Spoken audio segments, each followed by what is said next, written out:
वो कहती है देखने में फर्क होता है। ठीक है, होगा। आखिर में गेहूं के गेहूं, फर्क क्या है? एक प्रसंग के अनुकूल अच्छा लगा दामाद को, हाँ मेरे लिए पूड़ी बनाई, भाखरी बनाई, तो तत्वज्ञानी होता तो भी समझ जाता कि क्या फर्क होता है इसमें। पर तो बेचारा तत्वज्ञानी नहीं, सचमुच अज्ञानी है। हमने भले पसंद किया हो, पर तो क्या है? नहीं, तो सब दामादों की बात है, आप लोगों की नहीं। आपके दामाद नहीं, आप किसी के दामाद नहीं हो, तो इन लोगों की बात है ये तो। आपके दामादों की नहीं, सबके दामादों की।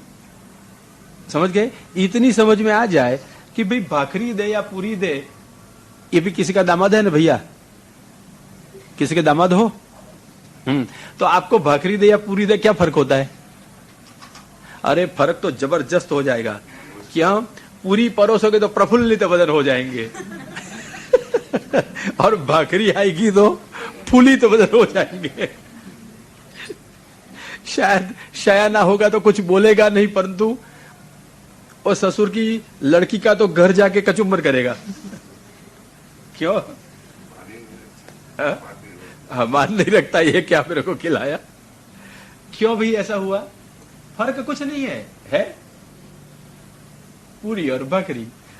और बहन कहती है आकार मात्र बदलता है, प्राय करके स्वाद में बहुत अंतर नहीं रहता है। क्या रहता है? अरे मैया लोग आप अनुभवी हो, मान लिया रहता है।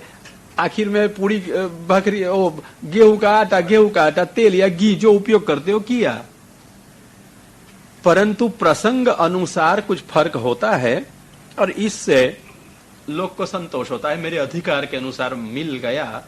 ऐसी तरह से भगवान ही है। गेहूं का आटा, समझ गए? उसका स्वाद माधुर्य में करो, सख्य में करो, अथवा वात्सल्य में करो, अथवा दास्य में करो, आखिर में गेहूं का आटा नहीं बदलेगा। परंतु हाँ, वस्तु बदल जाएगी, उसकी जो आस्वादन पद्धति है वो बदल जाएगी, उसकी अनुभूति का स्वरूप भी कुछ बदल जाएगा, परंतु आखिर में तो गेहूं का ही आटा है। ऐसी तरह से आनंदमय परब्रह्म रसात्मक भगवान कृष्ण ही है, यही कृष्ण की अनुभूति है। और परंतु मैंने कहा कि दामाद के पत्तल में अगर क्या आ जाएगा, पूड़ी आ जाएगी तो प्रफुल्लित बदन, फिर सीधा बीरा बाद में आया तो हर्जा नहीं चलेगा, शिखरण बाद में, पहले तो पूड़ी आई। और शुरुआत में भले बेचारे ने सब कुछ बनाया हो, पूड़ी नहीं की, क्या करे, तबियत बिगड़ गई और भाखरी कर दी थी, सब कुछ अच्छी अच्छी मिठाइयां परोसी और साथ में भाखरी। क्या फर्क होता है काका? सब कुछ आपके नमकीन भी परोसा है, मिठाई भी परोसी है, दाल भात कढ़ी जो कुछ बनाना हो, सब्जी भुजाने सब पकाए है, और भैया मिठाई तो 5-7 जात की है और साथ में भाखरी रख दी। क्या होगा सुभाष भैया? मूड खराब हो जाएगा। हाँ, वो कहती है फुलित बदन हो जाएंगे, प्रफुल्लित बदन नहीं रहेगा। क्या फर्क हो गया? सारी मिठाइयां तो है। समझ गए? ऐसी तरह से न हम भगवान को समझते हैं, न भगवान के रस को, न हम सच्ची रीत से, सच्चे रूप से कुछ जान सकते हैं, जान के कुछ ग्रहण कर सकते हैं।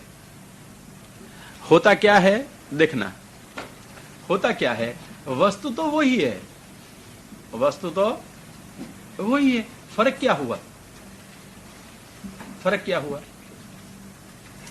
अब दामाद के, ठीक है मासा जी समझ सर आए हैं, हाँ समझ गए। अगर दामाद के भाना में या पत्तल में, दामाद के परोसे हुए थाल में अगर ये सब मिठाइयां हैं, सब फरसान है, दाल भात कढ़ी सब रखे, पापड़ भी है, आचार भी है, और क्या चाहिए, सब परोसा है, मात्र भाखरी है पूरी के स्थान पे, क्या बिगड़ गए भैया? पसंद आएगा? यहाँ के सचमुच वहां बिठा हुए वहां हाँ देखो वो समझ गए कि फिर सचमुच ऐसा कर देगी तो क्या करेंगे। इसलिए वो बहुत सावधान से कहते हैं। यहां पर बात में जब तक सुनते हैं तब तक बहुत फर्क नहीं है, पर तो सचमुच पत्तल में ऐसे कर दे तो कुछ नहीं होगा। क्या होगा जी? जो काका जी कहते हैं हमको तो हर्जा नहीं, देखने में पत्तल नहीं अच्छी लगेगी, तो परोसने वाले का बुरा लगे उसका हमको दुख है। हमारे बने पत्तल में पीरसा उसका दुख नहीं है, परोसने का दुख नहीं। किसका दुख है?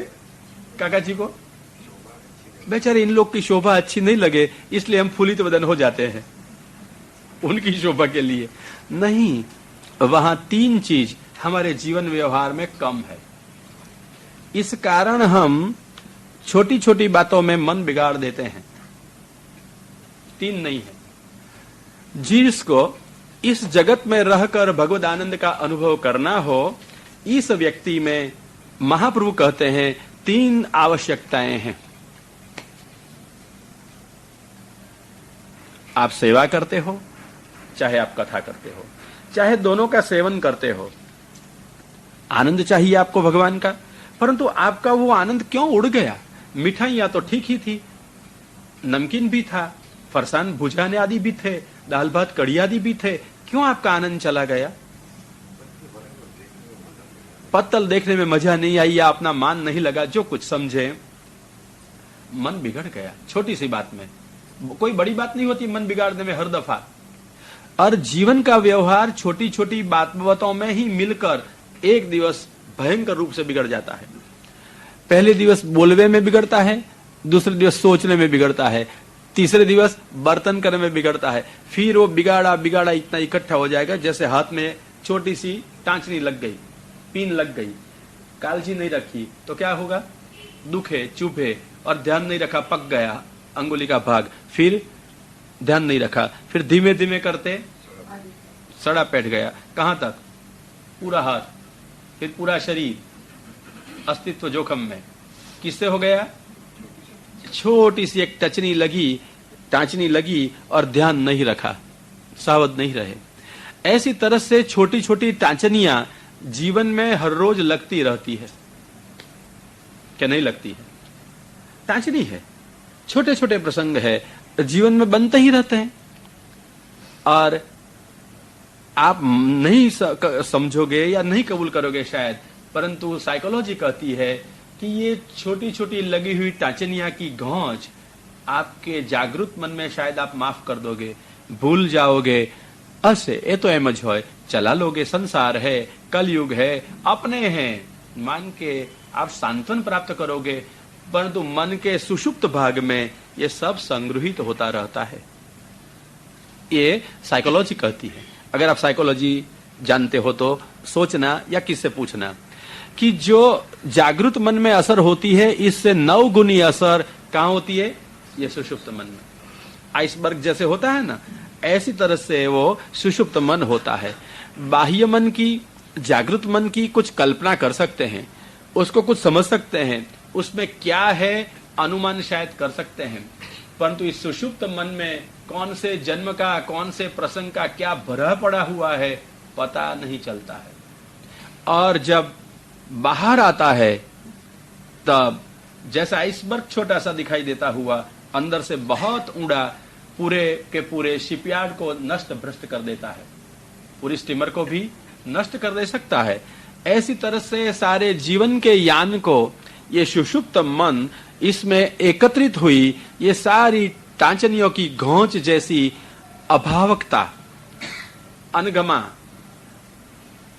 किसी के प्रति कटुता, किसी के प्रति राग द्वेष जो इकट्ठे हो जाते हैं, वे जीवन नौका को खलास कर देते हैं, नष्ट भ्रष्ट कर देते हैं।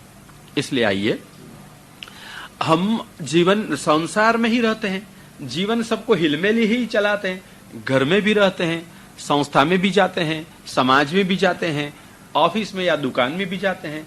क्या हमको सर्वत्र आनंद का ही अनुभव होता है, अनुकूल ही अनुभव होता है, या कुछ प्रतिकूलताएं झेलनी पड़ती है, चाहे या नहीं चाहे? सबको आती है या एक को ही? क्या लगता है भैया? सबको आती है? ठीक, नहीं आती है? अच्छा, तो कृपा समझे, समझ गए? अवश्य आती है। कोई आदमी ऐसा नहीं है जिसको प्रतिकूलता न आती हो। समझ गए?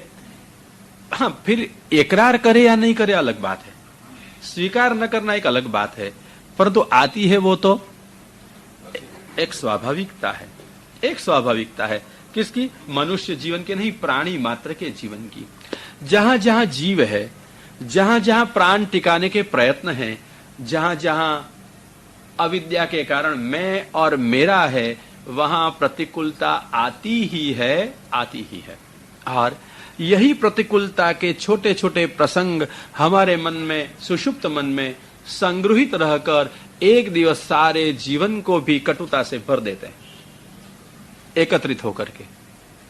जैसे ये दीवार बनाई जाती हो, ईंटों से, इष्टिकाओं से बनाई जाती हो, तो ये बनाने वाला जो राज एक के ऊपर एक ईंट रखेगा और यूं करके नापेगा नहीं सीधी है कि नहीं, तो एक ईंट अगर वाकी रखी गई तो दूसरी भी वाकी होगी, तीसरी भी इसके क्रम से चलेगी, परिणाम में सारी दीवार वाकी और नीचे गिर पड़ेगी। ऐसी तरह से जीवन में छोटे छोटे प्रसंगों में ही हमारे राग द्वेष बढ़ते हैं और बनते हैं। इसके कारण यही राग और द्वेष हमारे जीवन में क्लेश कराने वाले हो जाते हैं। महाप्रभु ने इसलिए चाहा कि मेरा भक्त, कृष्ण की सेवा करने वाला, कृष्ण का ही आनंद का अनुभव करे, केवल इंद्रिय सुखों का नहीं, इंद्रियों की अनुकूलता का नहीं, और जगत में रहकर अनेक के संग प्रसंग के कारण राग द्वेष में बंधकर क्लेश न प्राप्त करे और क्लेश इसके आनंद को खा न जाए। इसलिए 3 दृष्टिकोण इसको आवश्यक है। उसको कहते हैं विवेक, दूसरा धैर्य, तीसरा आश्रय। महाप्रभु ने इसलिए कहा विवेक धैर्य सततम रक्षणीय तथा आश्रय। विवेक और धैर्य सतत रक्षित रखने चाहिए, सुरक्षित रखने चाहिए, संभाल के रखना विवेक को, संभाल के रखना धैर्य को। तथा और आश्रय, आश्रय भी रक्षणीय है, संभालना जरूरी है। विवेक क्या है? कोई हमको 4 कटुक शब्द कह जाए और हम कटुता न करे, उसका नाम विवेक है।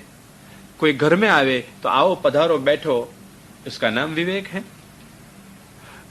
कहीं प्रसंगवशात दिवस अच्छा हो, जन्मतिथि हो, लग्न समय हो, तो अपने गुरुजनों को, वडीलों को वंदन करना एक भारतीय प्रजा की स्वाभाविकता है। तो ये किसी को प्रणाम करना ये विवेक है मात्र? विवेक क्या है? और विवेक के बारे में हमारे शास्त्रों में बहुत कुछ सोचा गया है। नीति शास्त्र में भी विवेक के बारे में बहुत कुछ कहा है, वेदांत में भी विवेक के बारे में है, सांख्य में भी विवेक के बारे में है। विवेक कहां नहीं है? हर एक पदार्थ में, हर एक परिस्थिति में, हर एक व्यक्ति के साथ व्यवहार में होता है विवेक। परंतु प्रायः करके हम इन सारे विवेकों को शायद जानने पर भी ये भक्ति मार्गी विवेक को जब तक नहीं समझें तब तक भगवान की सेवा करें और कथा भी करें। भगवान आनंदमय है तो आनंदमय की सेवा, आनंदमय की कथा से आनंद ही मिलना चाहिए, परंतु उद्वेग ही मिलता है। प्रायः करके आप अपने अपने सबके जीवन को टटोलो, तलाश करो, उसकी समझ में आएगा। क्या आप रसात्मक कृष्ण की सेवा सब नहीं करते हैं? हम सब किसकी सेवा करते हैं? मतलब रसात्मक है ना वो तो कृष्ण। हम उसकी कथा नहीं सुनते हैं कि कौन है ये कृष्ण? रसात्मक है। तो रसात्मक कृष्ण की सेवा और रसात्मक कृष्ण की कथा दोनों के सेवन करने पर भी हमारे जीवन में नीरसता छा जाती है। आनंदमय कृष्ण की सेवा और कथा होने पर भी हमारे जीवन में उद्वेग छा जाता है कि नहीं आता है? बोलो। सबके जीवन की स्वाभाविकता है, कोई 1-2 व्यक्ति की नहीं। समाज में अगर कोई भी कहेगा मेरे जीवन में नहीं आता है, तो मैं कहूं ये मनुष्येतर होगा, मनुष्योत्तर या मनुष्येतर। मनुष्य कक्षा से बहुत ऊंचा उठ गया होगा, अथवा मनुष्य नहीं होगा, कुछ और होगा। नहीं, ये मनुष्योत्तर में वो तो आ गया, मनुष्येतर जड़ होगा जिसको कुछ संवेदन ही नहीं है। अथवा मनुष्योत्तर, सच्चे अर्थ में ज्ञानी अथवा सच्चे अर्थ में भक्त होगा, जिसको ये बाह्य संवेदन नहीं होता है, केवल भगवान का ही संवेदन होता है। इसलिए दो शब्द मैंने कहे, कौन से? मनुष्येतर और मनुष्योत्तर। इस व्यक्तियों को ही ये संवेदन नहीं होते हैं। बाकी तो भाई सब तरह से आनंदमय और रसात्मक भगवान की सेवा होने पर भी क्या होता है? उद्वेग और निरसता छा जाती है जीवन में।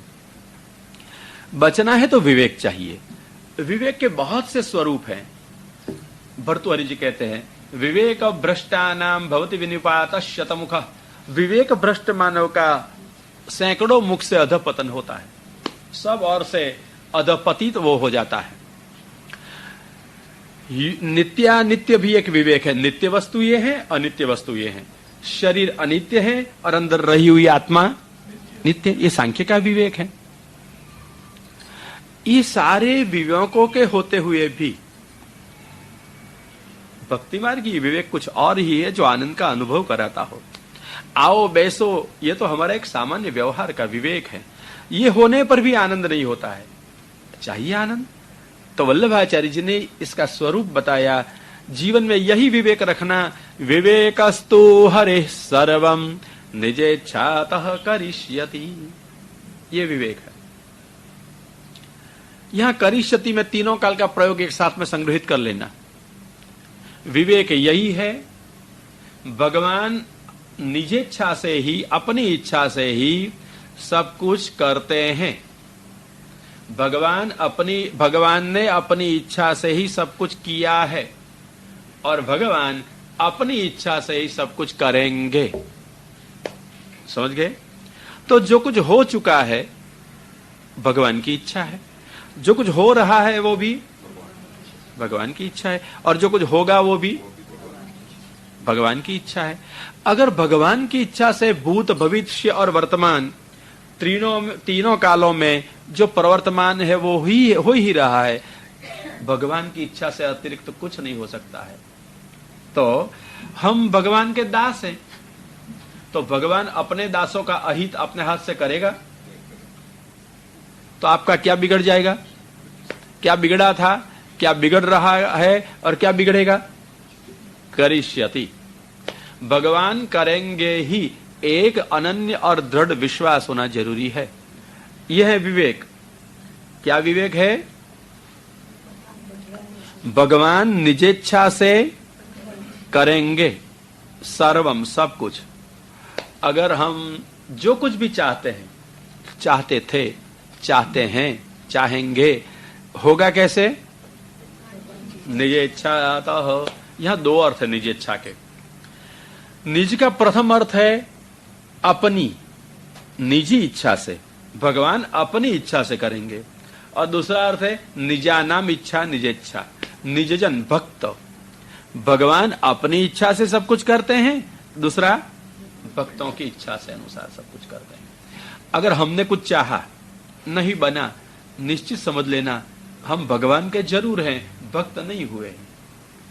नहीं तो भगवान अपनी इच्छा से कुछ नहीं करते हैं। किसकी इच्छा अनुसार करते हैं भक्ति मार्ग में? भक्तों की इच्छा के अनुसार।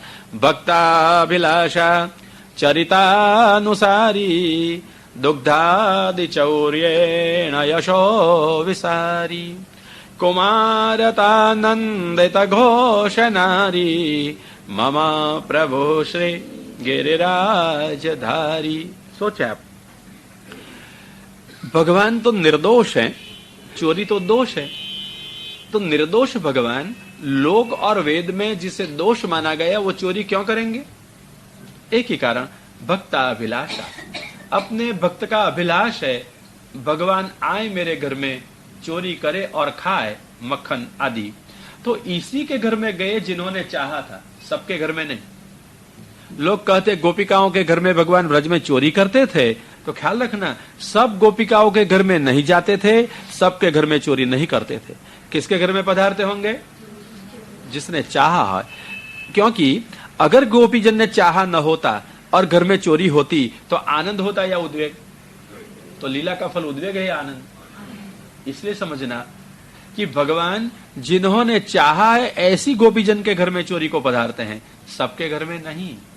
इसलिए भक्ता अभिलाषा, जिसकी अभिलाषा थी उसके घर पधारे, अभिलाष नहीं थी उसके घर नहीं आए, और भगवान ने चोरी की। किसकी इच्छा से? अपनी इच्छा नहीं है, परंतु हां, आप भक्ति की इच्छा को अनुकूल हो गए हैं। आपकी इच्छा है कि जो भक्त की इच्छा है ऐसा मैं करूं, तो किसकी इच्छा का स्वीकार किया? भक्त की इच्छा का। और भक्त की इच्छा का स्वीकार करते हुए भगवान ने सब कुछ किया जो भक्तों ने चाहा। इसलिए दो अर्थ है निजेच्छा का।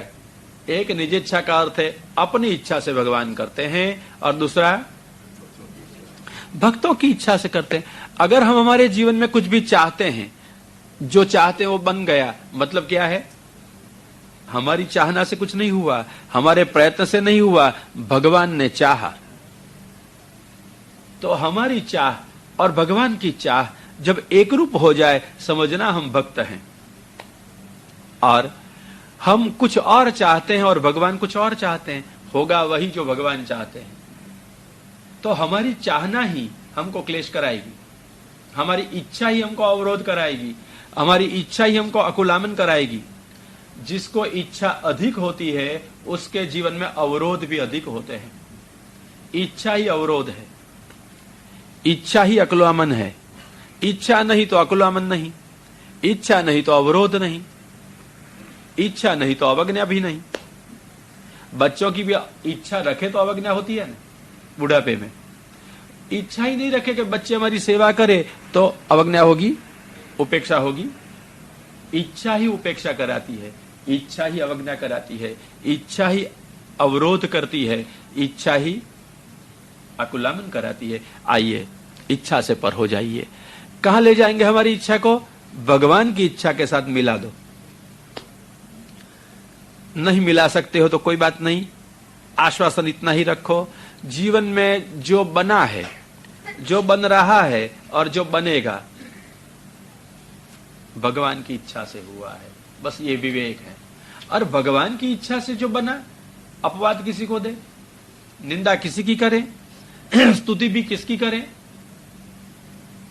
क्योंकि जो बना था, बन रहा है और बनेगा वो भगवान की इच्छा से। और हम तो भगवान के दास हैं और वो तो हमारे स्वामी हैं।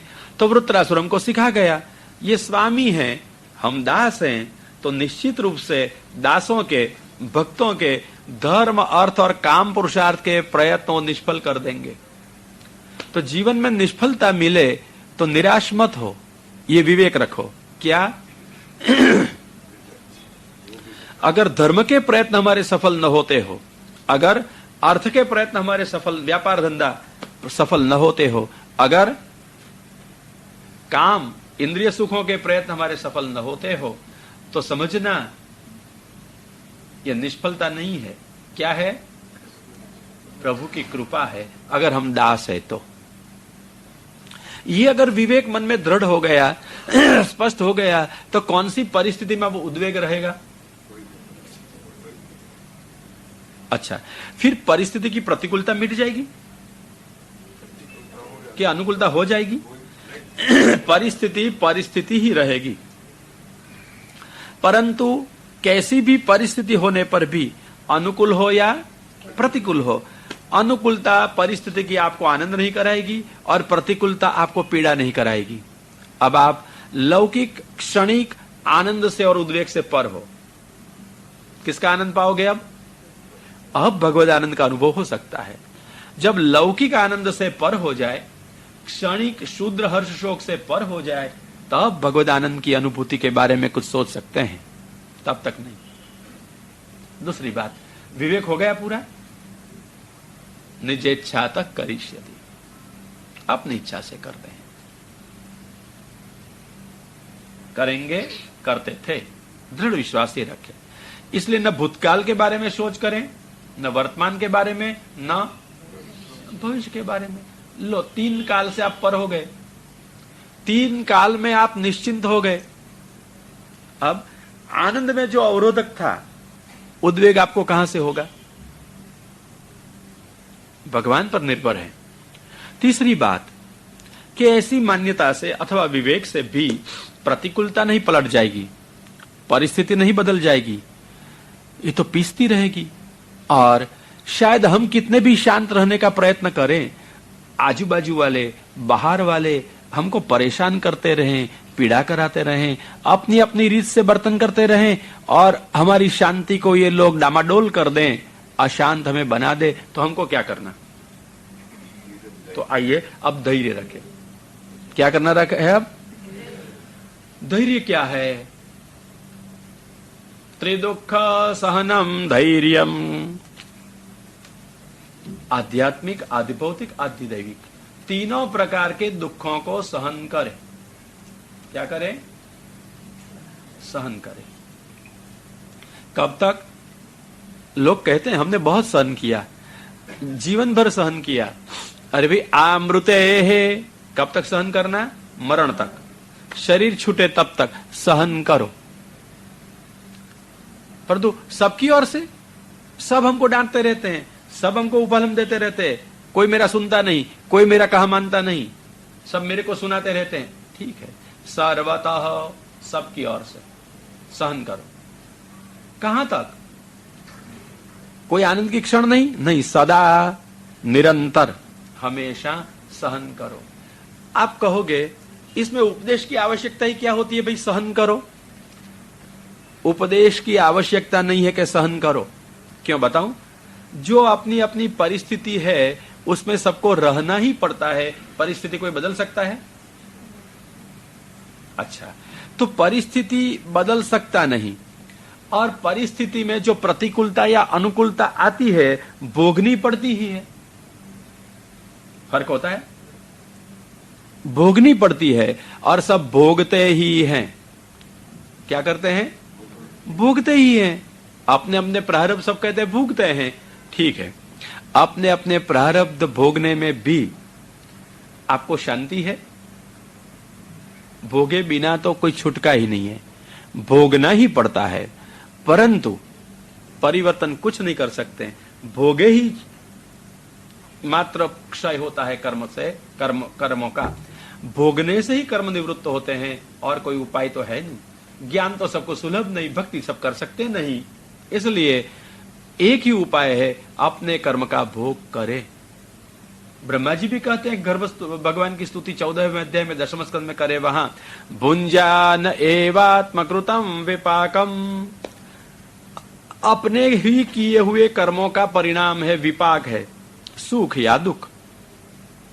अच्छे कर्म किए होंगे परिपाक है सुख, बुरे कर्म किए होंगे परिपाक है दुख। और के किए हुए कर्मों का नहीं, किसके? भुंजान एव आत्मकृतम विपाकम, अपने ही किए हुए कर्मों का ये सब परिपाक है, सहन करो। तो आप कहोगे सहन तो करते ही हैं, सहन करने ही पड़ते हैं, सहन किए बिना छुटका है ही नहीं, सहन करते हैं। परंतु सचमुच कहूं, जिस अर्थ में सहन करना है, इस अर्थ में कुछ सहन नहीं करते। सबको लगता है मैंने बहुत सहन किया, बहुत सहन किया। मेरे जगह पर अगर और कोई होता ना, तो क्या का क्या हो जाता। अच्छी बात है, उसको कोई उत्तर नहीं देता है कि तेरी जगह में और कोई होता तो बहुत शांति रह जाती। ये तो भभूकती आग चलती है। परंतु सबके अंदर पूछना, सबको आपके आपके अंतःकरण में लगता है मैंने बहुत सहन किया है काका जी, और बुढ़ापा में खास लगता है, और सास की बहू को खास लगता है। ठीक है, बच्चों को भी कभी लगता है। क्या? हाँ, वो कहते हैं बूढ़ों की आदत होती है, काका का स्वभाव सब जानते हैं। काका का मतलब सब बूढ़ों का, कि जरूर हो या न हो डांटते ही रहते हैं, कुछ न कुछ दोष दिखाए करते हैं, बच्चों का, छोटों का, और सबके सामने भी। एकांत में कहे तो समझ गए कि भाई ठीक है बेचारा सुधरेगा, परंतु सबके सामने डांटने से वो कठोर हो जाएगा, कठोर हो जाएगा। फिर जो करता है वही करता रहेगा, आपकी कोई असर नहीं रहेगी। और प्रायः करके घर घर में ये घटना होती है। माँ और बाप बच्चों को कहां डांटते हैं? जब और जहां हाथ में आ गए। और किसी का गुस्सा किसी के ऊपर निकालते हैं। नहीं, वो बेचारी को क्या है, उसने मेरे को कुछ कह थोड़ा रखा है। मैं तो एक सर्वसामान्य प्रत्येक स्थान में जो देखता हूं, प्रत्येक घर में जो हो रहा है वह कहता हूं। होता है या नहीं ऐसा? गुस्सा किसी के ऊपर हो, निकलेगा किसके ऊपर? पति ने कुछ कहा, उसको तो कुछ कहा नहीं जाए, चुपचाप सहन कर लिया, फिर दम किसका निकाल दोगी? हाथ में आ गए बच्चे, सब उसके ऊपर का गुस्सा बरसेगा, निकलेगा नहीं, बरसेगा इन बच्चों के ऊपर। क्यों? आइए, सहन बहुत करते हो? नहीं, सचमुच हम मानते हैं बहुत कुछ सहन करते हैं। हम सहन नहीं कर रहे, हम दहन कर रहे हैं। क्या? जिसको जिसको सहन करना पड़ता है उसको उसको पूछना, हृदय पे हाथ रखे, थर्मामीटर से नहीं आएगा टेम्परेचर, अथवा डॉक्टर के स्टेथोस्कोप से भी नहीं नाप सकोगे। अपने अपने अंतःकरण पर हाथ रख के या कान रख के या सोच के बताओ कि अंतःकरण में जिसको भी लगता है मैंने सहन किया, तो सहन करने वालों को जिसके प्रति सहन करना पड़ा या जिसके कारण सहन करना पड़ा, उसके प्रति भाव होता है या अभाव होता है? क्या होता है? सच बताना जी। अभाव होता है। उसके प्रति कटुता होती है या मिठास होती है? उसके प्रति अनमने रहते हैं या मन माने ऐसे रहते हैं? अनमने रहते हैं। उसके प्रति प्रियता होती है या अप्रियता होती है? उसको मिलना अच्छा लगता है या उसको मिलना अच्छा नहीं लगता है? काका जी सचमुच कहना, आप वकील हो, वकीलात करनी तो कर। मैं बच्चों को देख रहा था, इनको इतनी उम्र में इतना मालूम हो गया, तो बूढ़ों को तो बहुत मालूम हो गया होगा। ये तो आप अनुभव से कह सकते हो। इसलिए आपको सुनने में इनको देख रहा था। अच्छा, कि बच्चों के ऊपर कोई असर है कि नहीं? अच्छा भाई, बच्चे लोग, मैं आपसे पूछता हूं, मैं ठीक बताता हूं बेटा? ठीक है? छोटे छोटे सब बच्चों को, ये भी बच्चे की कक्षा में सब आते हैं। बड़े बड़े तो आप लोग हो, धोले धोले बाल वाले। सच है ना भाई? अपन किस में आवे, बच्चा में कि बड़े में? मिडिल क्लास में। अच्छा, वो मिडिल क्लास में आवे तो और मुसीबत है। अच्छा ठीक है, ठीक है। यह सोचना कि काका जी बच्चों को कहते, मैं तो कहता हूं बड़े, बीच वाले और ऊपर वाले, सिवाय भगवान, मतलब बड़े। इन तीनों क्लास को सबको पूछो, ये अनुभूति है या नहीं? जिसको भी सहन करना पड़ा होगा, उसके हृदय में से प्रेम का दहन होता ही होगा, भाव का दहन हो। मगा जी, मैं ठीक कहता हूं? मगा बा है? बिल्कुल है ना? बच्ची बराबर है, बिल्कुल छोटे से बिल्कुल बड़े तक पूछ लिए। बीच वाले को पूछने की जरूरत है अब? आ गए। तो जिसके प्रति भी लगा कि उसके कारण मेरे को सहन करना पड़ा है, सद्भाव नहीं पनपता है, भले विवेक होने से कुछ प्रतिकार नहीं करे, कटु नहीं बोले, परंतु मन में तो, फिर मानो कि लड़की ने मेरे को कुछ कह दिया, बेचारी कहती नहीं है, फिर एक उदाहरण के लिए कहता हूं, लड़की को मैंने कुछ कह दिया, वो तो बेचारी बोले नहीं, मैं कह दिया। फिर बेटा सच कहना, मैं को चल बेटा अपन बाहर जाए, तो तेरे को अच्छा लगेगा ना? नहीं बोलोगी, विवेकी है, पर तो मन में क्या होगा? उसके साथ जाना, फिर एक और सुनना।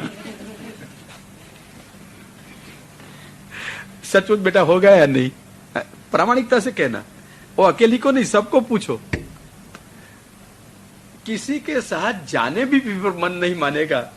मानता है? गुड़िया मानेगा? नहीं मानेगा। क्यों? क्या हुआ? आपने उत्तर तो दिया नहीं, सहन तो किया अथवा करना पड़ा। आप ऐसी बरबस दशा में हो, लाचार दशा में हो, दब गए हो, पराधीन हो, बोल नहीं सकते हो। ठीक बताता हूं?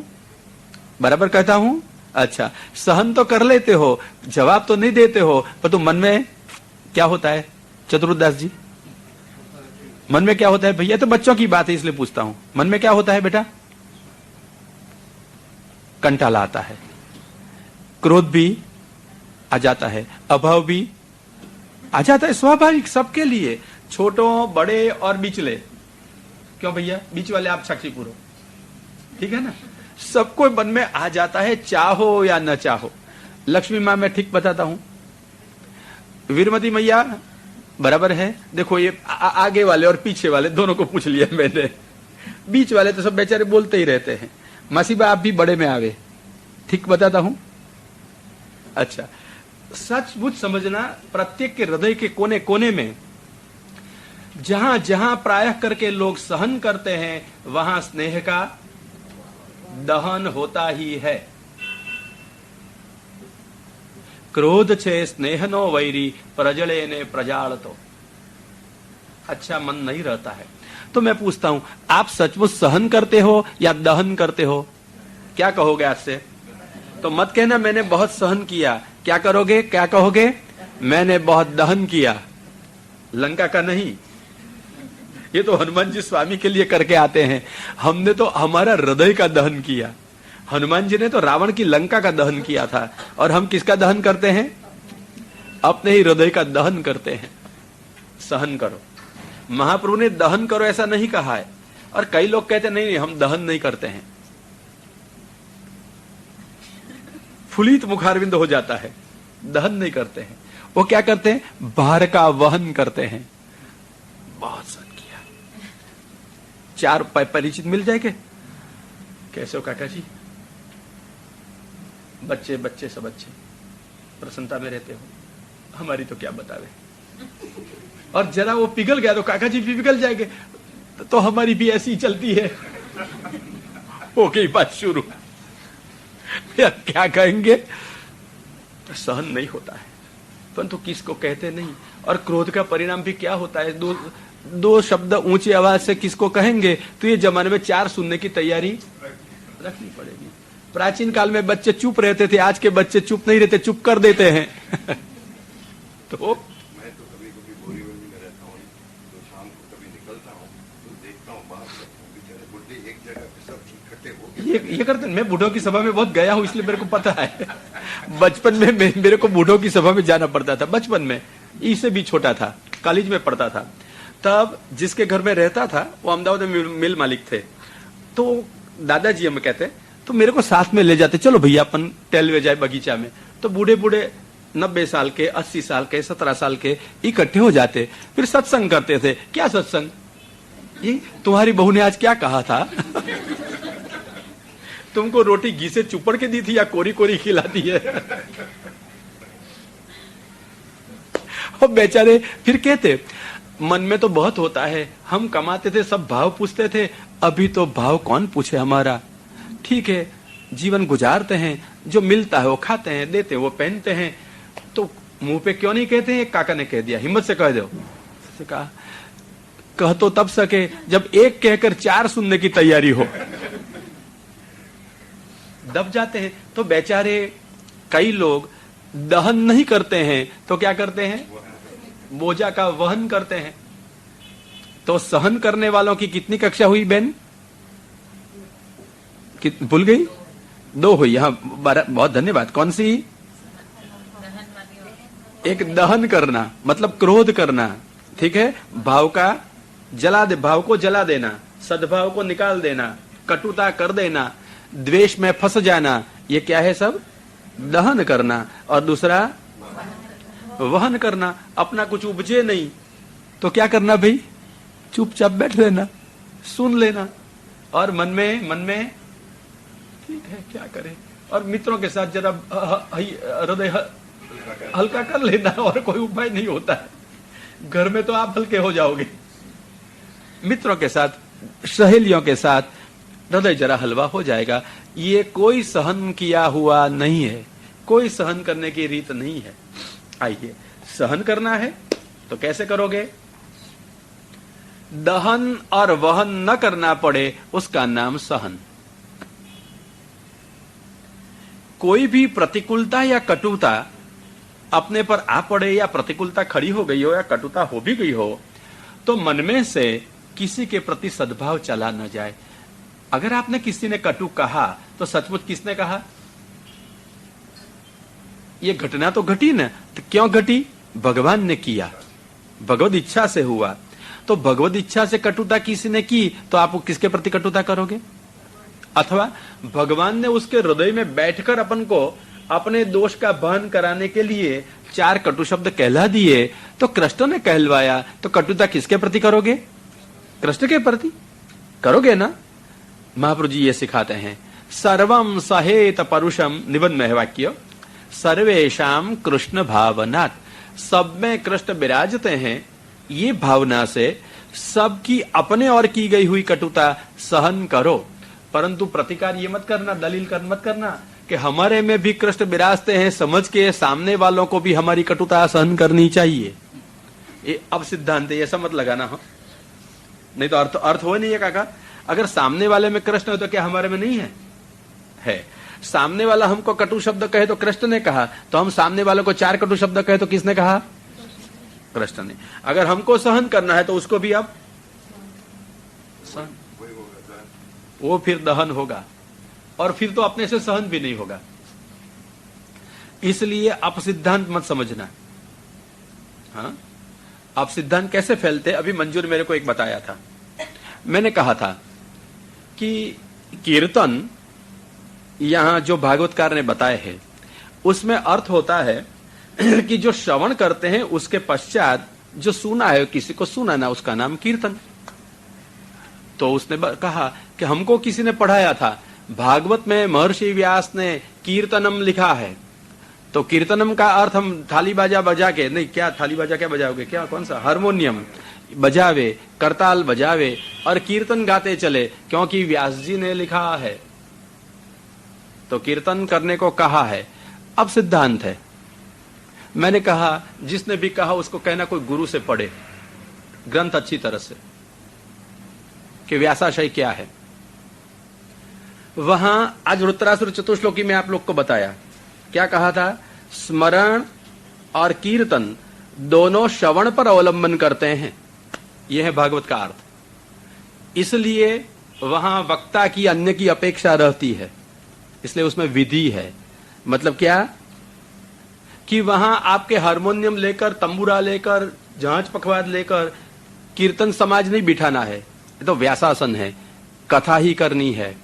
शुकदेव जी ने कथा की थी या कीर्तन समाज बुलाया था? तो सबसे उत्तम कीर्तनकार तो शुकदेव जी को माने गए हैं, और भागवत में कीर्तन शब्द का उल्लेख में शुकदेव जी का ही उल्लेख है। श्रवण परीक्षित ने किया, कीर्तन किसने किया? शुकदेव जी ने। श्रीकांत श्रवणे परीक्षित इतो वैयासकी कीर्तने, तो व्यास जी ने कीर्तन किया है, तो शुकदेव जी ने कीर्तन किया है, वैयासकी ने, व्यास पुत्र ने। तो वैयासकी व्यास पुत्र ने जो कीर्तन किया, वो शुकदेव जी हारमोनियम लेके गए थे या पखवाज लेकर या झांझ लेकर या मृदंग लेकर? क्या लेकर विराजे थे? हाथ हिलाते हुए आए थे और हाथ हिलाते हुए गए। तो राजा ने तो शारगीत तैयार रखे होंगे गाने वाले, क्योंकि वो राजा था। ऐसा गाना बजाना किया था कि शास्त्र की कथा की थी? तो कीर्तन शब्द से जैसे किसी ने समझा दिया बेचारी को कि कीर्तन व्यास ने लिखा है तो कीर्तन हो सकता है।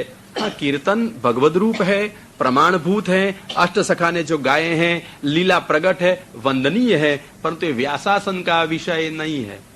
और भागवत में जो कीर्तन शब्द का अर्थ है वो वहां नहीं प्रयुक्त होता है। कीर्तन समाज के अर्थ में, वाद्यों के अर्थ में, गानों के अर्थ में कीर्तन शब्द का अर्थ है श्रवण के बाद कहना। कीर्त संशने ये धातु पाठ है और शब्द का अर्थ है कहना, उसका नाम कीर्तन। कीर्त संशने ये धातु पाठ है। इसलिए लोगों को अर्थ बताने से पहले अच्छी तरह से कोई गुरु से पढ़ना चाहिए। गप्पे सप्पे मारकर अपन जो करते हो ठीक है वो चलाने का धंधा नहीं करना चाहिए। इसलिए जब हम सच्चे अर्थ में नहीं समझते हैं ग्रंथों को या शास्त्रों को, तब ऐसे ही अपसिद्धांत पनपते रहते हैं। जैसे कि मेरे को ही कोई आदमी ने कहा था कि भाई ऐसा क्यों कि सामने वाले में कृष्ण है और उसने जो कहा वो हम सहन करें, तो हमारे में कृष्ण है या नहीं? तो हम सामने वालों को कहे वो क्यों नहीं सहन करे? बोलो उसके लिए सिद्धांत नहीं है। तो ये तर्क है। आपको अगर सुखी होना है तो सामने वालों से अपेक्षा नहीं रखनी है, अपनी ओर से कुछ करना है। समझ गए? अगर जीवन में कुछ प्राप्त करना है तो सामने वाला सुधर जाए अपेक्षा मत रखो, सामने वाला बदल जाए अपेक्षा मत रखो। अपन को बदलना है, अपन को सुधरना है। ध्यान रखना, अपेक्षा रखोगे उपेक्षा हो जाएगी, अपमानित हो जाओगे। हम प्रयत्न करें इसलिए हम सोचें कि सामने वाले के हृदय में विराज के जो कहा वो किसने कहा? कृष्ण ने कहा। सामने वाला ऐसा माने ऐसी अपेक्षा मत करना। सूत्र संक्षिप्त में कहूं, शांति चाहिए तो सामने वाला शांत रहे ऐसी अपेक्षा हम करते हैं। नहीं नहीं, अगर शांति चाहिए आप ही शांत रहो। शांति चाहिए वो शांत रहे, शांति हो जाएगी। पर हम क्या चाहते हैं? सामने वाला शांत नहीं रहता है, ज्यों आवे वैसा बोल देता है। अरे भाई वो तो बोलेगा ही, आप शांत रहो ना। आप सामने वाले को उत्तर न दो, सामने वाले को बोलने दो बोलने दो बोलने दो, कहां तक वो बोलेगा? घंटा 2 घंटा 5 घंटा 6 घंटा बाद में। और आपको क्या करना है? आपको क्या करना है? श्री कृष्ण शरणम मम। वो कुछ भी बोले अपन को एक ही उत्तर देना है। गुजरात में हुआ था, एक सास थी और एक बहू थी। मतलब एक ही नहीं होती है, बहुत होती है, पर तो एक कोई नमूनेदार थी। सास रोज बहू को डांटे, कारण हो या न हो, वांक हो या न हो, बहुत डांटे। माना गया सासू और बहू दोनों प्राणी ही ऐसे हैं कि जो संग्रहालय में रखो भी साथ में नहीं रह सके। मात्र भगवत धर्म और प्रेम हो तो जी रह सके, बाकी गड़बड़। तो सारा दिन सासू डांटती, कुछ न कुछ कहती रहती। तो बहू बहुत शयानी थी, वो मेरे को मिली। शास्त्री जी सहन नहीं होता है, मेरे को मत करना। हाँ ये उपाय अच्छा किया। तो मैं सामने, मेरे को नहीं नहीं सामने नहीं, सामने से रहना, हट मत जाना और डट के रहना, भाग मत जाना। तो क्या करूं? 4 जवाब दे दूं?